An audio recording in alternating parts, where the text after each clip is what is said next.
My name's Matt Tree. I wanted to give a statement of the events with the Wyuna 1 yacht rescue off Belongil Beach, Byron Bay. I was first in contact with Jeff on Monday the 15th of June. I then asked Jeff what authorities I would need to be in contact with to be able to effect the salvage.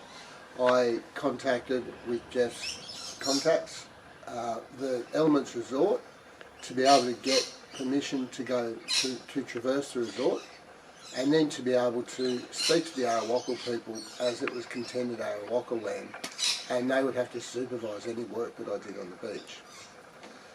I then was in contact with Sonia McKay of Maritime New South Wales, who stayed the demolition so that I could effect the salvage off the beach, or the refloating of Wyuna 1. After discussing it with all of the relevant authorities, I was given the green light. So we'd missed the opportunity on Tuesday, so we started on Wednesday morning at about 11 o'clock, as that was the lower tide, so that I could turn the boat around and get it ready for extraction on the Wednesday night. At the high tide, we had a 2 metre tide swing, and the vessel had a 2 metre draft, so it made sense to remove it on the high tide. I got to the beach on Wednesday morning, met up with the Arawaka people who had to supervise. We walked through the Elements Resort. My excavator has rubber tracks on it, so we didn't even turn a blade of grass there. Then we went out onto the beach. I dug around the hull, lay the boat over on its side, and then we dug a hole in front of it and started to drag the vessel down to the beach, down the beach to the high water line. Then I was waiting for the tugboat.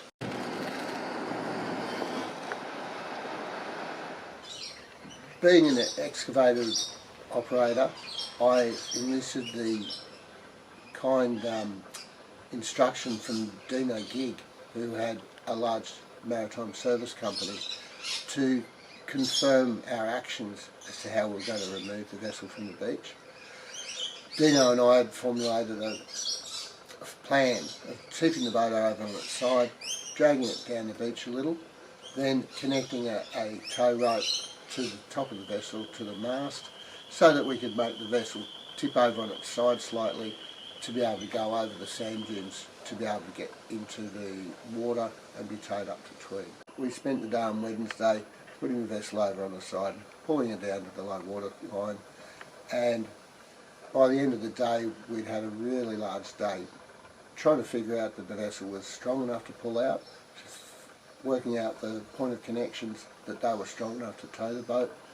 We worked out that it took about 5 tonne of strain to be able to drag the boat over the sand. All important for the all-important tow out. We then were waiting for the towboat to come as promised, and or the tow rope.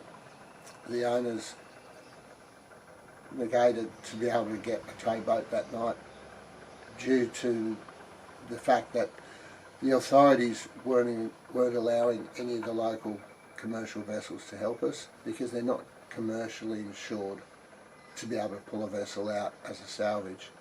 When we found out that we weren't going to get a tugboat, I basically started putting my feelers out to find out what boat could commercially pull us.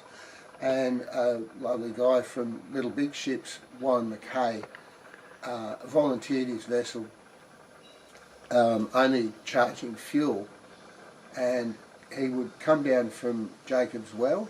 It was an 11-hour steam coming down. The boat used 400 litres an hour, so both ways we were up for $22,000 in fuel, which Jeff said that he could get to us. The next day, Thursday, the Warren had missed his tide and couldn't come over the bar at Jacob's Well, so he had to come to us on Friday. That meant that the rescue effort was going to happen on Friday evening about 11 o'clock.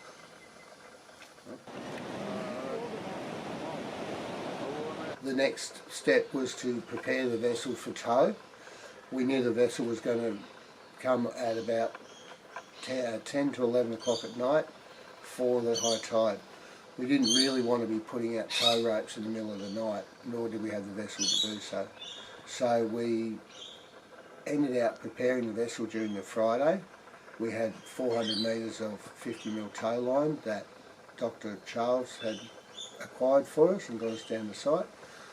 We again dug around the vessel, put her on the side, towed her down to the low water line, and we took the tow line out to the back with the help of Daniel, one of our the GoFundMe guy. He brought his little rib boat along, and we towed the tow line out with a temporary mooring so that the tugboat could pick up the rope in the middle of the night. There was a massive sweep on the beach, which meant that the tow line had a massive amount of pressure on it. When the tugboat got there at 10 o'clock, they failed to be able to pick the line up because it had like 2 or 3 tonne of stress on it. They put a tow line on it to bring it into the tugboat, and that tow line failed. So the tow line ended up back on the beach with us. Everybody was gutted, and basically the tugboat driver said he could stay there overnight for an additional charge of about $5,000, and that we'd attempt the rescue again in the morning. I went home quite dejected that we hadn't secured the tow line and towed her out that night, but knowing that we had another attempt in the morning gave me a real glimmer of hope. In the morning, I knew I had to get a vessel to pull out the tow line to the tug, so before I did anything else I went to the surf club, as they had the capable vessels for taking her out. I was standing there at the surf club asking the Byron guys to take the line out, and then there was a phone call from, I believe, the Cape Byron Trust, who forbid anyone from Byron to help me tow a tow line out. There was a clubby from Brunswick who said, oh well, I haven't launched from Byron, so I'm going to go and help them. He came at 10 o'clock in the morning and towed our draw line out to the tug's tender boat, and then the tender boat took the whole tow line out to the tugboat. I went back, I was on the beach, and I dug around Wyuna, pointed her in the direction of the tugboat, and then the tugboat started taking up the pressure. I dug around the front of the boat so that it could be refloated. I proceeded around to the rear of the boat and started to push while the tugboat was pulling, and 15 minutes later Wyuna was pulled out into the ocean and was on her way up to Tweed for repairs.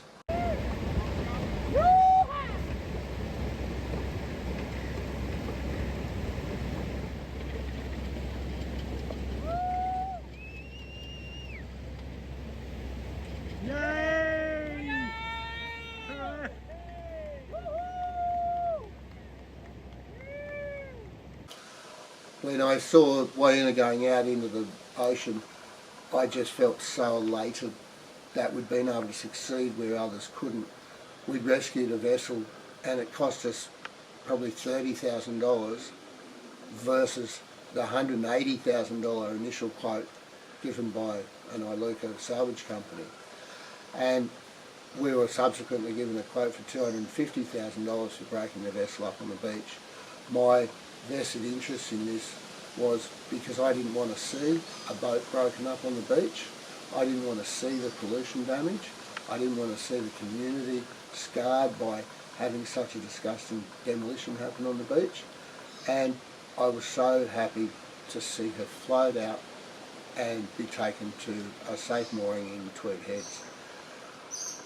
The sideline story to this, and my actual interest, is because I had a vessel that was broken up on a beach some 3 years ago on Birdie Beach in New South Wales.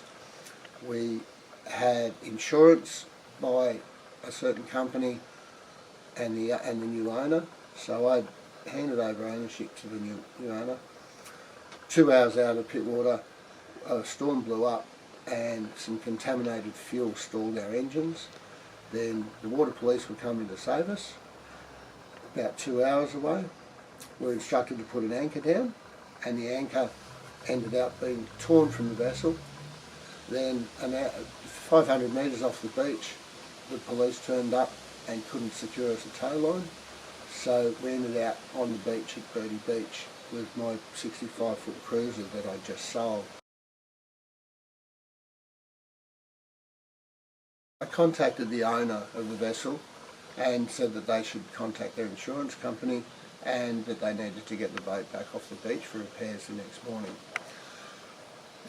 The next thing I knew, we were on the beach on 3 days later with the owners and the insurance company, the maritime parks, marine parks and the national parks officers. I was told that the vessel was going to be broken up on the beach. They were going to bring 2 big bulldozers down, drag her up the beach and crush her up. And I said, well, what should I do here now? And they told me to leave the scene. The ensuing demolition on the beach was well documented on YouTube and public media.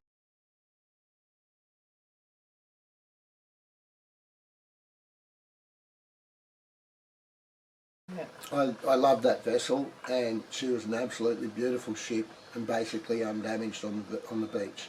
For them to make a decision to destroy her on the beach, and then 8 months later they come back and try and sue me for negligence when I wasn't negligent.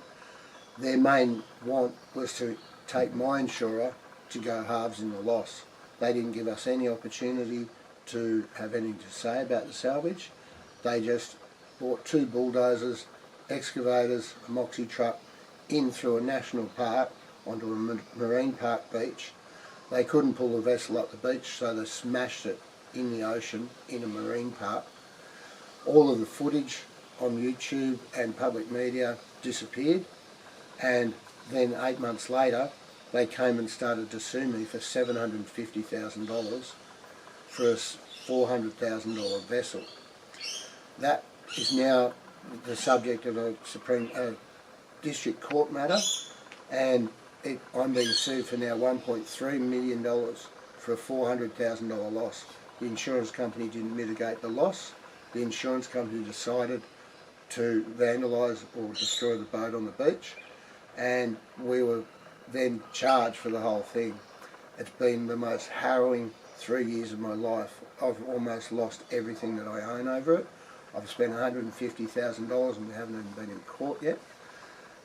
This was my whole motivation for making sure that Jeff's boat didn't suffer a similar fate to mine, and that Jeff didn't have to go through those same legal ramifications. The point here is that the community's come together and come up with a really amazing outcome.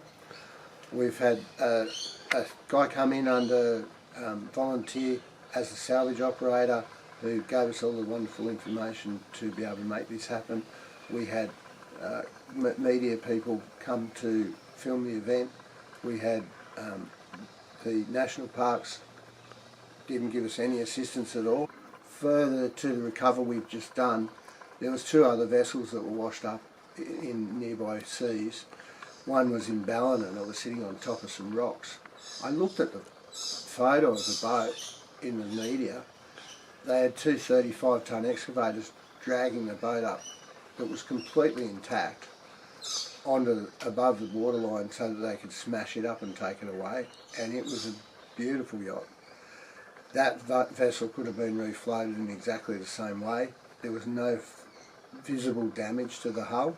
There was nothing structurally wrong with the boat. It had a little bit of damage on the gunnel, but we could have laid that boat over onto airbags, repaired any breaches to the hull, and then she could have been pulled out the next day with so little impact on the beach and the surrounding environment. This method of smashing boats up on a beach has got to stop. The insurance companies spending so much money, and this is now public money, that all comes out of our premiums, guys. They need to be held accountable. The waterways or whoever's stopping these rescues from happening have to be held accountable. There should be a new process for these rescues. There should be an unbiased board that go and have a look at the vessel with the owner and create a game plan for retrieval, or if it has to be demolition, so be it. but there needs to be independent sources go and actually assess these vessels, not just the insurers. The insurers seem to be hell-bent on destroying boats and not mitigating the losses.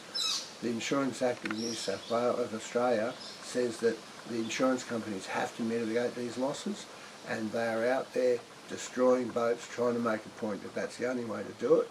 They seem to have a vested interest that the salvage industry are overcharging for these things. There has to be something done about this. This is never going to stop unless we start having some inquiries into the maritime parks, the marine parks, the national parks.